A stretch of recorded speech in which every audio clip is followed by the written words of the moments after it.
Hey yo, it's your boy Monster Man Rocco. It's your boy Swagger Rock. This is Snack the Ripper. And you rap for those who don't know. This is Master Ace. You are now rocking with the best. Breaking Records Radio. Breaking Records, man. Breaking Records Radio. Breaking Records Radio. Breaking Records. Breaking Records. Breaking Records Radio. Let's go. Breaking Records Radio. Press 5-9, check Breaking Records Radio. Breaking Records, man. Radio is like the place to be. I don't fuck strange music, man. Alright, you are now tuned in to Breaking Records Radio. I have here with me an underground giant and psychological records artist, Mr. HYDE. You know him from albums like Barn of the Naked Dead, Chronicles of the Beastman, and his latest album, The Boogeyman Is Real. What's good, my man? What's going on, Alex? How you feeling, man? Oh man, I'm doing good. Thanks so much for taking the time out to speak to me here today. I appreciate it, and I'm looking forward to this talk. No problem, man. Let's go. So what I like to do here is I generally like to start with some history, and from the moment that I ever discovered you, you were down with the PLR camp, which is great, and I think it introduced you to a lot of people. However, I'm curious to talk about your solo career and a little bit before that. How did you personally end up getting introduced to hip hop and hip hop culture? Oh, okay. So hip hop in general. Well, basically, growing up in the '80s and stuff, like in my neighborhood, there was a mix of everything, like everything that was on the radio at that point. There might have been like some Run DMC, some like Fresh Prince, like shit like that, like would be in the commercial radio. And then, but as far as me getting introduced to the underground was probably around in junior high school, I would say, maybe around like 1990, 91, like that. Listening to stuff like Rakim and Big Daddy Kane and Cool G Rap. But I got introduced from like older cousins of mine. So my oldest cousin, he would always rock shit like anything from Metallica to Slick Rick to Cool G Rap to to freestyle music. I'm Italian and shit, so I grew up in a little bit of that culture too. So like all that old '80s Lisa and the Cult Jam, like Johnny O shit, and he'd have mixtapes. I'd be driving in this, I'd be in this car in the passenger seat, and he'd pop on a mixtape, and you'd hear something like Run DMC, Big Daddy Kane, then like Lisa and the Cold Jam, and then like Rain and Blood, like Slayer would pop on, and so I was open to a lot of that stuff. And then on top of that, when I was really young, my mother had a huge vinyl collection, a record collection, and as a kid I was really exposed to music young, and I would just put on the headphones and listen to all her records, and she had all sorts of shit from like Barry White to like the OJs, and she listened to a lot of like the Beatles and things like that. So, I was always musically inclined, but my first remembering, my first recollection of hip hop was probably like Run DMC and the Fresh Prince and like that type of shit when I was a preteen, maybe 10 years old, 11 years old, like that. But like I said, I started getting into it heavy in more like 1990, 91 because of my cousin. And then a little bit later, I was introduced by one of my friends to the Stretch and Bobbito show. Now I was already a teenager now, and this is probably around 93-ish, like 90, no, maybe even earlier than that, 92. I would say this is like 92. I started rapping in 92, probably directly because of the Stretch and Bobbito show, because at the end of the show, they'd always take callers, and the callers would come on and rhyme over whatever beats they were playing, and they would let them, like, I guess for the last half hour of the show, they'd let callers call up and rap. So I remember just writing something specifically to rap at the end of the Stretch of Bobbito so I could call up and with my friend and rap. And the first couple of times I did that, I probably sucked. And they, because my first couple of lines. Yeah, you get better over time, yeah. Yeah. So they had like let me rhyme for like 3 seconds and hung up on me. Right. So, but what's funny is like, I don't know, maybe like the 10th time I called, a little bit later, like, I was just continually just keep writing. We'd write like, me and my friend would write like 10 rhymes a day. And then, I remember the one time I called and it was, Stretch wasn't there, and it was Bobbito and Lord Sear. And I started rapping, and it was really evil. When I first started rapping, I was violent. So I was rapping violent, evil shit, but crazy, outlandish shit. And, Lord Sear started laughing and giggling or whatever. It was like, and then started to talk over me. And then Bobbito said, wait, let me hear him. Let him keep rapping. I want to hear what he has to say. Encouragement, yeah. So when I heard that, I was like, my friend was bugging. He was like, oh shit, Bobbito wants to hear you, So I got all gassed up and, I started writing 20 rhymes a day. You know what I mean? So it was one of those things. And I was a young kid, maybe 13, 12, 13, you know what I mean? Like that. So, but then I really got into like the underground hip hop scene once I got exposed to that show. I wouldn't even go to school on Friday mornings. It was on Thursday nights from like 1 to 5. So I would listen all night, stay up. I'm like, yo, stretching Barbados, and I ain't going to fucking school tomorrow. You know? Oh, I don't know if we could curse on here. You can curse 100%. Yeah. Good, because you have a definite a cursor. You're interviewing her. Not a problem. So was writing the first thing that kind of appealed to you in terms of hip hop, or were you like dancing or like doing graph or anything prior to that? There was little graffiti crews. I grew up in Queens, so there were little graffiti crews, and well, not little ones, I mean, big ones and smaller ones, and everybody like had a tag, and everybody would fuck around with graffiti. So I did too, you know, a little bit. I had a little tag, little throw ups and this and that. We would do on the bus, scratching your tag on the window of the bus, shit like that. But I never got heavy into it. Like I had friends that would break night, go out all night, and just, you know, I was more into, if I was gonna break night, it was listening to the radio show or writing rhymes or sleeping over my friend's house, fucking playing video games all night, like that type of shit. But the first thing I did before hip hop was probably like that little bit of graffiti, and then my friend had turntables. He had Technique 1200s, and he would do like little house parties and backyard parties, and he had 2 of every record, and he would mix together like a little reggae, some hip hop, and we would just go together. I would carry the records, and then we would do like, and eventually I would start emceeing and like kicking rhymes in between, and we host little open mics at these house parties.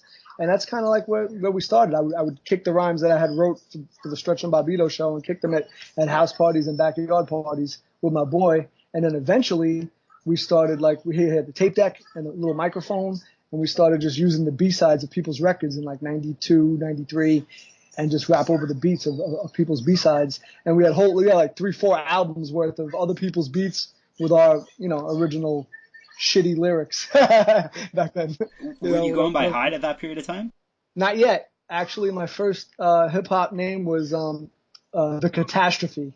That's fantastic. But because my real name is Christopher, right? Yeah. So when I was younger, when I was a little kid, my family members, my older family members, my uncles and shit like that, they used to call me Christopher Catastrophe because I was a menace. You know, I used to break things, you know, run through the house and fuck shit up.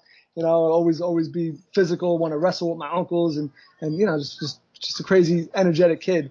So they called me Christopher Catastrophe. So the name kind of stuck, so I kept it. And then the funny thing is, I always wanted to be original and not fight anybody. And later on, after like a year of rapping, having the name, or 2 years of, you know, keeping the name and rhyming, I realized that the dude from the Alcoholics, Tash, was short for Catastrophe, and I had no idea. So the one of the rappers from the group The Alcoholics, and I liked that group, and I just wanted to be original, so I changed it. It just happened because me and my boy, we had a group called Catch 22, and we were kind of like total opposites. He would rhyme really like similes, metaphors, and like very scientifical and complicated, like, you know, type lyrics, and I would be violent and brutal and, you know, and evil.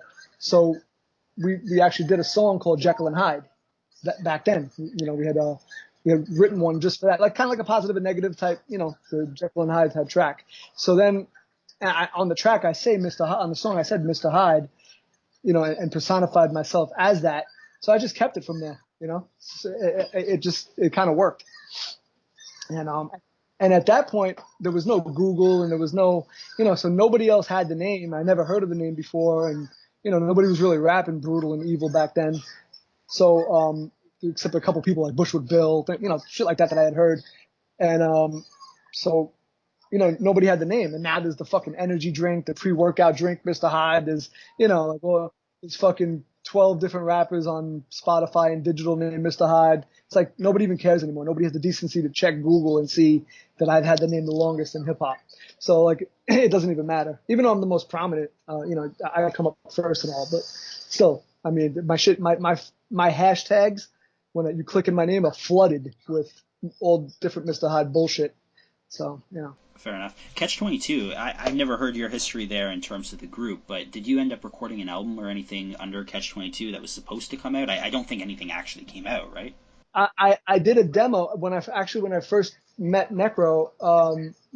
I was still doing Catch 22 stuff with the rapping partner at the time, X Lib, and there's stuff in my catalog of my rare demos and freestyles, Volume 1 and Volume 2 that I have on digital. It's on digital. If you look up the rare demos 1 and 2, you'll hear a couple of things, mixtape appearances. We started to break in the underground a little bit, like getting on like local DJs mixtapes and doing some radio and some demos and shit. And so I have some mastered demos, and Necro had given us a beat to shop to Fat Beats at the time for a single. And it was a Necro beat, and we sampled Jefferson Airplane, Feed Your Head, the White Rabbit shit. So we in the song Feed Your Head, and the Jefferson Airplane sample, and we used the great slick vocal on the hook, and it was kind of dope. And Fat Beats, I know when we shopped it as a single, Fat Beats actually said it sounds too much like Cage. I remember them saying that, and they're like, yeah, well, we're gonna pass on this. It sounds a little bit too much like Cage. It was out of the time. It's like 97, 98. And but I threw it on my rare demos shit, and a couple of other things with the Catch 22. And you'll hear some of that 2 turntables and a mic, real low budget stuff, rapping over like 90s beats. Gotcha. So how did you end up meeting but Necro we never released an official album though. I met Necro at one of these underground spots in New York that were popping for underground hip hop at the time. There was Lyricist Lounge, there was New Eurekan Poets Cafe and Wetlands, and they used to have open mics and battles and showcases. It was really like a hub in New York for underground hip hop at the time. And some of them were hosted by Bobbito and, different, like New Eurekan Poets Cafe would have a different, celebrity of underground hip hop at the time host different showcases. So I used to go there and, put my name in a hat. I'd go there in the beginning of the night, put my name in a hat and see if I get picked to do the open mic. And if I got picked, I would rap and, whatever it was. And then eventually from going there over and over, I got asked to do a showcase, and I had done one of those over there. It was cool. It was a good outlet for me. But, I had heard Necro on the DJ Riz, Martin Moore and Mayhem show. It was a NYU, WNYU. They had an underground radio show too, similar to Stretch and Bobbito at the time. And he had come up there, and I knew him as the producer who did a single for Nonfiction. There was the single that dropped 5 Boroughs and No Tomorrow. And I Shot at that Reagan. time. Yeah. Right. Well, this was before that, yeah. But I think it was a little bit before I Shot Reagan. I think the 5 Boroughs thing and Legacy. There was Legacy and I think it was Legacy and No Tomorrow was on that single. And I think that was like 97. So, or maybe 96. And I heard him on the Martin Moore and Mayhem show, and I didn't know he rapped. I just knew him as the producer. I didn't know he was Ill Bill's brother or anything like that. Of course. So I just know I liked the record. They were spinning that single, and I was like, oh, he did the beat? Cool. And I thought they were going to talk to him about beats. Before you know it, he's up there with his own, like, load of instrumentals that he made, rapping over them and rapping brutal and evil. And I'm like, wow, this fucking guy's out of his mind. He's rapping evil, brutal shit over his own beats. Because usually the DJs would play other people's beats, and if you were a guest and you were a hip hop artist, you would rap over whatever they played you, whatever kind of beat they put on in the background. So he was like, I'm not rapping over anybody else's beats. I rap over my own beats. And I just like the attitude and the energy, and I didn't know anybody else at the time who was rapping those themes, rugged fucking evil shit. So I was like, I got to meet this dude. Plus he makes beats. I was like, I got to connect with this guy. So then he had actually announced, I think it was on a later radio station appearance, that he was going to do an appearance with Cage at New Eurekan Poets Cafe for their single Agent Orange at the time, right, which was a big underground hit. So I was, all right, so I went to go check it out because I go to New Eurekan all the time. And I had met him outside after. He was selling his VHS movie where he had a black and white film, 187 Reasons Why. He was selling that after the show. So even though he was there to support Cage, he was doing his own, shameless promotion after the show. His hustler shit. He was on his hustler grind as far as I remember him, Yeah. And he's selling shit. So I bought his VHS off him, and I started talking to him. I told him that I heard him on the Riz show, and then, the beats were evil and his flow was evil, and I wanted him to hear my shit. I just started spitting him lyrics. He was like, yeah, let me hear you. And he was, you know, I made him giggle with some of the shit that I was kicking. I was kicking, you know, I was talking like, I believe I mentioned shit like autobionic mechanical sluts, touch you in places, seen by few faces, you know, rape type torture, slaughter oasis. So I was mad original. I was talking, you know, abortionist, contortionist, twisting abdomens, hooks pierce your skin, sin, grappling. You know, I was talking, I still remember these lines. So he was like, oh, you're bugged out. You're out of your mind. You know, I like it. So then nothing became of it there. And I'm going to be completely honest with you. I watched the VHS, the movie. I enjoyed it. And on the back of the movie, he had his beeper number, contact. So I started beeping him. I was like, yo, I'm beeping Necro. You know, yo, remember me? I was at New Eurekan. I kicked those rhymes. I just watched the movie. It was dope. So I just started kicking with him. I would beep him. He'd call me back. I would talk to him. And I think he got a kick out of it too. And then like we started, you know, vibing. And he said that, you know, he was into going in the boxing gym and shit like that. And at Starrett City, but he had no ride. I was like, yo, you know, I box. He's like, you box? I'm like, yeah. You know, I was, you know, I competed amateurs and shit like that. So I'll drive. I got a whip. So it's like, oh, you'll fucking drive to the boxing. Let's go. So we met up and we started hanging out, going to the gym, boxing and shit. And, you know, and we had mutual interests. And, so I was at the time, I was trying to use him to get beats and he was using me for a ride to the boxing gym. But no, we became friends, you know, like we became good friends. We started going to movies and, you know, chilling and fucking, immediately it just became a friendship. And, you know, ever since, you know, just the loyalty was there. And, you know, so that's how we got down. Yeah. Cause So I didn't grow up we didn't grow up in the same neighborhoods. Fair enough. So yeah, by the time that I guess Psychological Records became an imprint, you would have been like on first call to be on that roster. Right. It was already, I knew him for like almost 5 years already. So 4 or 5 years. Right. I actually helped him. He still didn't have a whip yet. And I was driving him around to meetings and different places to, you know, put the label together and all that stuff. So like I helped build Psychological in a way.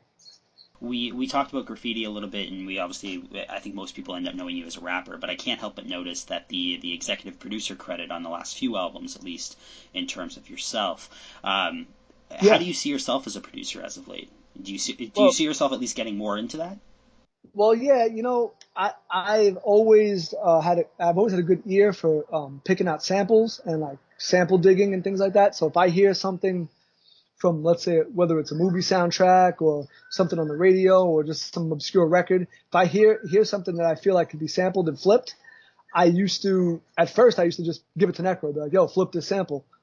Let's rap on it, or I like it, or, you know, whatever producer I'm dealing with now. I'd be like, yo, can you flip this sample? And I still to this day.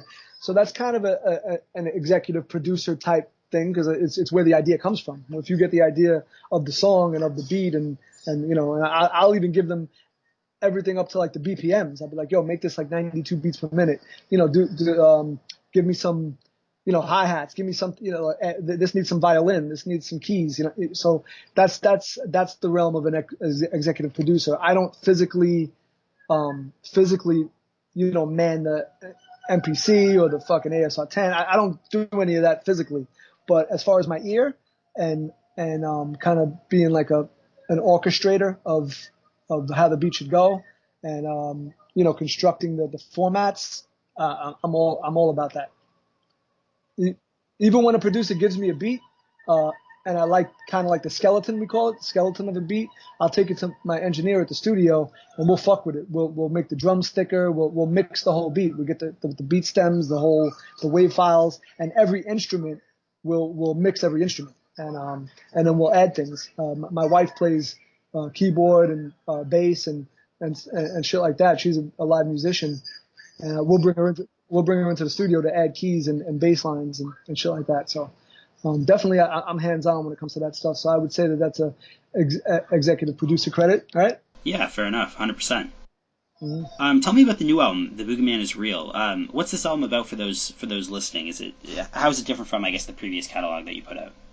Well, I kind of feel like every album of mine kind of has an underlying theme to it. So Born of the Naked Dead had its, you know, that kind of theme. Even with the visuals, you'll see the artwork. I always pick out some crazy artwork or hire some crazy artists. Artwork, yeah. Right. So, you know, I come from the days of being shredded by fucking Iron Maiden covers and having like Iron Maiden Eddie posters on my wall and shit. So, you know, I was always blown away by artists who use crazy artwork because you get the visual that goes along with the music. And then it becomes visual nostalgia as well as audio nostalgia, especially if the record becomes classic. Because you say Barn of the Naked Dead, someone might think of a song, but someone might also think of the cover, you know? So, yes, that's one thing. But as far as Boogeyman is Real, it's also that theme, that Boogeyman is real, the monster that you might be scared of, or you know, like the fucking, the menace of everyone, you know, like kind of like the Freddy Krueger persona or whatever kind of thing, but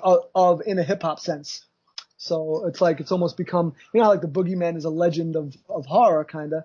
After all these albums, it culminates to the Boogeyman is Real, and it's like a legendary monster of hip hop, Mr. HYDE, you know. So a lot of the stuff on there is very, you know, in that nature, like say like the Boogeyman type of monstrous flows and monstrous feel to it and evil feel to it.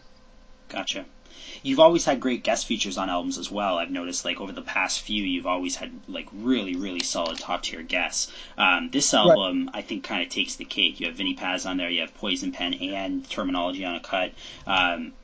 Vinnie Paz maybe makes a little bit of sense, considering the camp that you're kind of in. But right, but Terminology and Poison Pen a little bit less so, and I'm specifically kind of curious about Terminology. How did you and Terminology end up linking together for that? Okay, well, you would think that it's out of left field, right? That it would be very different, but really it's not, because we kind of fuck with the same people. I mean, Terminology right now is working on a project with Nems, and he's kind of in that camp. He might have the mainstream connections with Static Selector and MOP and stuff like that, but here's where it all circles in. So he recorded a project at my studio, at the studio that I record at, the Dragon's Lair. Which is run and the main engineer, the engineer and the owner of the studio is my boy Multiple Blastoff, who I have actually just recently put out a single with him. He runs that studio, and Terminology recorded something there, and I knew of him from you know, just being in the mix. He's very popular, and I asked my boy, and also MOP records at the studio too. So like Fame will be there. Well, our sessions will intertwine. Like Fame will be in the studio right before me, and we'll cross paths and we'll talk and chit chat a little bit. You know what I mean? So Fame is mad cool. And so I just told Multiples, like, oh, I'm looking for an extra slot on this feature that I already had with Poison Pen, and I'll get into Poison Pen in a minute. You know how I know him, but yeah. So he was like, he just asked Term. He was like, yo, Term, I have another artist that records here, Mr. HYDE. He's down with, you know, Necro, Ill Bill, you know, people that you're down with and you've collabed with before in the past. And I know Term, he's done features for like so many different fucking artists. Like that's one of his things. He's in the mix doing projects with a lot of different artists, and he gets bubbling that way. You know, different fan bases hear you, and you know, I'm not as prone to collab all the time because I kind of have my own niche. But yeah, eventually, you know, sometimes I will reach out. And I did have it was on the song at the time. It was just me and Poison Pen, and I was thinking of who else could I throw on here that spits bars and is dope. And then I thought of it. I was like, yo, don't Term record here, Multiple. And he's like, yeah, I could ask him. And then basically he gave him my phone number. We got on the phone together. We talked. We had mutual respect. And he was like, yo, we fuck with the same people. Let's do it. You know. And he was mad cool. He just showed up at the studio and we did it. I vibe with him, and we're still in contact through IG and whatever, you know. He was digging the song, sharing the song. You know, he's mad cool. That's awesome. So what about Poison Pen? Someone I might work with again. But Poison Pen, okay, so we'll go back to the Wetlands Lyricist Lounge days in New York and New York and Poets Cafe. He's one of the dudes who was with me at like the open mics and the showcases and shit. He would be there outside along with my boy A.L. Skills, all lyrics, right? A lot of these dudes, and we would be outside after the showcase, ciphering in front of the building. Like we go, like we couldn't get enough. We would watch the showcase, do our open mic, and after we'd all get together and just cipher outside for like fucking hours. So I was in those ciphers with A.L. Skills, Poison Pen, people like fucking Mos Def, who else? Talib Kweli, all these New York underground at the time artists Yeah. were out there doing shit. Yeah, Even people Launch would come, and Principal, yeah, all those guys, yeah. all those people. People even from other states would come to these showcases, like The Last Emperor. Not sure if you're familiar, but Oh, 100%, yeah, Interscope yeah, and, yeah, Last yeah. Emperor, So, fantastic. so I was in ciphers with all these guys. Last Emperor, it's crazy. And yeah. So Poison Pen, we've been knowing each other since like 1996. I know Pen before I know Necro. So. Shit. It's one of those crazy things. A couple of the first people that I met in the underground scene was Poison Pen. Breeze Everflowing was a dude. He's super dope, too. Shabam Shadiq is another one who I used to fuck with, like back in the day, back then. Wordsworth and Punchline. So I'm trying to think other dudes that Mos Def.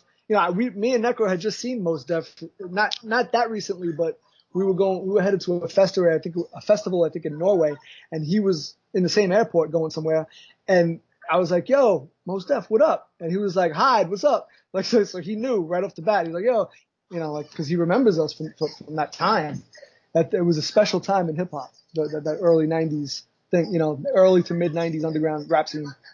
And it's funny to see that a lot of them, it's good to see that a lot of them have made careers and some of them blew up, and really doing that thing now. Yeah, it's like incredible. we're all able to make a living off it. Well, at least I am. Can't speak for everybody, but a lot of artists from that time we're kind of like the last of that dying breed of really dope, cutting edge underground artists that were really original too. Because everybody I mentioned has their own style and their own way about them. Yeah, even the artists that you mentioned that maybe aren't able to make a living, at the very least they've been able to garner respect in the field and kind of hone in on that over time. And like a lot of respect, so people like Breeze Everflowing or Last Emperor, for example, those people are very, very well respected in the underground circles. Yeah, definitely. You're not going to bring those names up and people are going to be like, they're going to always be like, oh yeah, they're going to acknowledge that. Fucking dope all the time, yeah. Right. So what are you currently working on?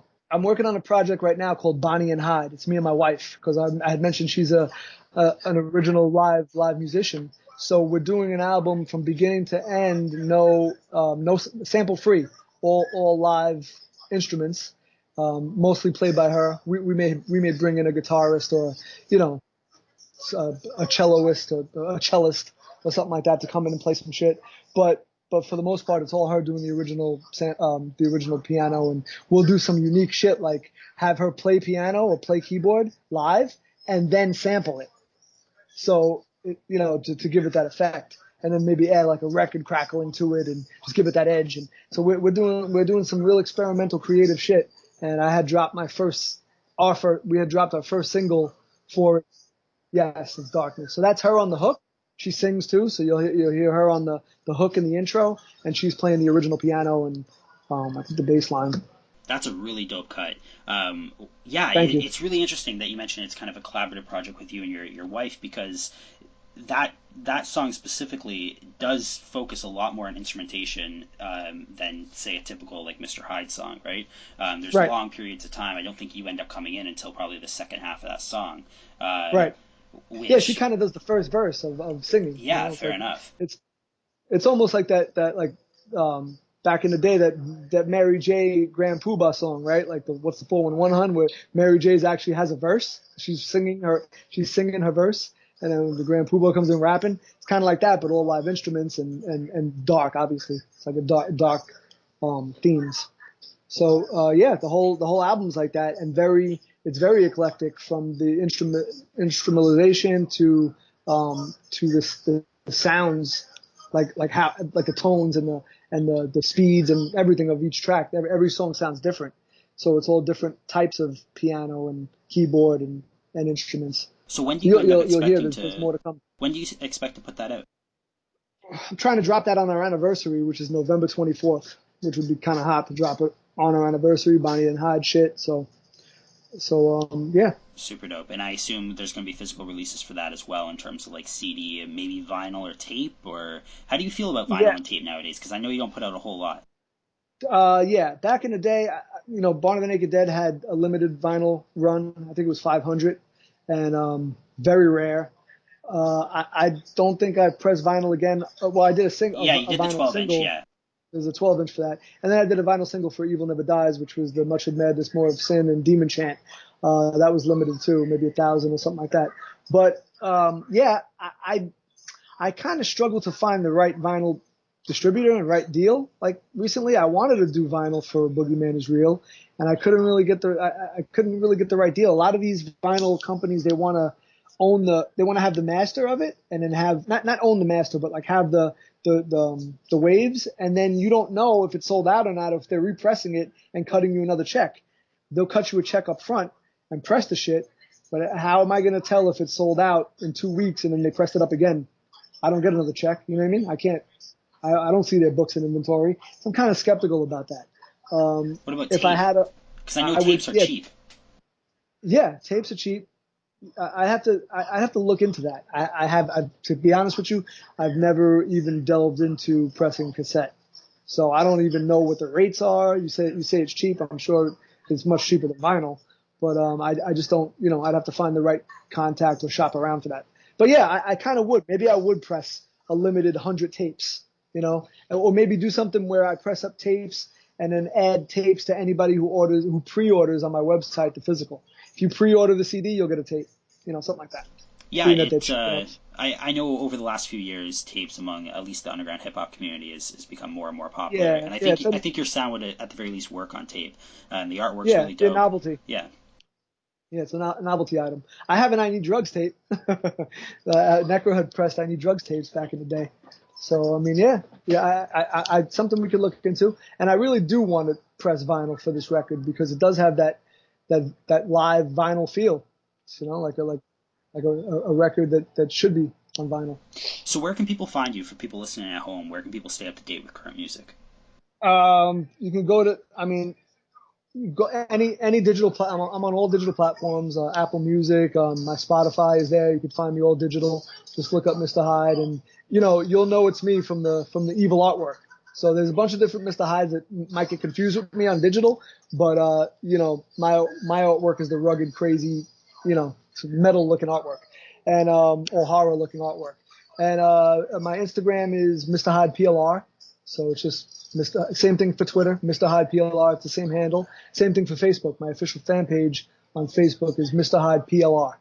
So that's pretty much all my social medias. You can find me on YouTube. I have my own channel on YouTube. It's fairly new because I was listed. All my shit got listed under Mr. HYDE topic, and that's confused with other Mr. HYDEs. So you may hear a brutal, dope Mr. HYDE hip hop song, and then next you hear some European fucking weird shit. So, it's random. It's a crapshoot. So I was actually forced to make my own channel because a lot of my videos were getting released on Necro's channel. And now at this point, I should have my own channel. So I took those videos and put them on my channel, it's got low subscribers because it's new. So I have like maybe only 2,000 subscribers on that channel, but it's growing. So all the future stuff will be put there. So just check for that. You'll see my logo in the description of the channel. Awesome. Man, I can't thank you enough for taking the time out to speak to me here today. I appreciate it. I'd love to have you back on in the future whenever you do have new material to promote or go over. We can have another conversation then. I would love to. But yes, once again, thank you, and I appreciate it.